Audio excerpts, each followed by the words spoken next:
Age ఎక్కువ ఉన్న వాళ్ళకి సిఓపిడి వస్తుంది, స్మోకింగ్ చేసిన వాళ్ళకి సిఓపిడి వస్తుంది అనుకుంటే తప్పు. ఈవెన్ తక్కువ వయసు ఉన్న వారిని కూడా సిఓపిడి అని డయాగ్నోస్ చేస్తున్నాం మేము. మరి స్మోక్ చేయని వాళ్ళకి, యంగ్ ఏజ్ వాళ్ళకి వీళ్ళకి ఎందుకు వస్తుంది సార్? వీళ్ళకి ఏంటంటే చిన్నప్పుడు ఏమైనా ఇన్ఫెక్షన్స్ డెవలప్ అయితే కనుక, అంటే న్యూమోనియా అంటాం కదా, న్యూమోనియా అంటే లంగ్ ఇన్ఫెక్షన్. ఈ లంగ్ ఇన్ఫెక్షన్ చిన్నప్పుడు వస్తే ఫ్యూచర్లో సిఓపిడి వచ్చే ఛాన్స్ ఉంటుంది. ఇది ప్రివెంట్ చేయడానికి చిన్నపిల్లలకి వ్యాక్సిన్స్ ఉంటాయి.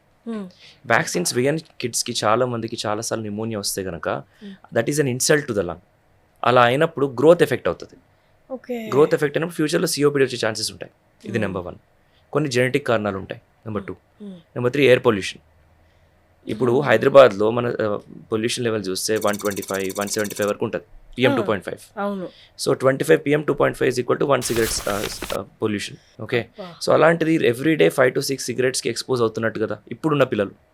సరే, మనం అంటే 80s 90s ఉన్నప్పుడు అలా లేదు పొల్యూటెడ్ కాదు. సో ఏజ్ వాళ్ళకి తక్కువ ఉన్నప్పటికీ లంగ్ తీసుకునే లోడ్ ఎక్కువ ఉంది.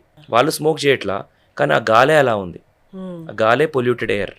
దాంతోపాటు ఇండోర్ పొల్యూషన్ ఉంటుంది. వీటన్నిటి వల్ల కూడా సిఓపిడి వచ్చే అవకాశం ఉంటుంది. So outdoor pollution, indoor pollution, infections, asthma. చిన్నప్పటి నుంచి ఆస్తమా ఉంది, కంట్రోలే అవ్వట్లేదు, మెడిసిన్స్ వాడట్లేదు. చాలామందికి అపోహలతో మందులు వాడరు. సో ఆస్తమాకి ట్రీట్మెంట్ తీసుకోకపోతే ఫ్యూచర్లో అది స్లోగా సిఓపిడి లాగా బిహేవ్ చేస్తుంది.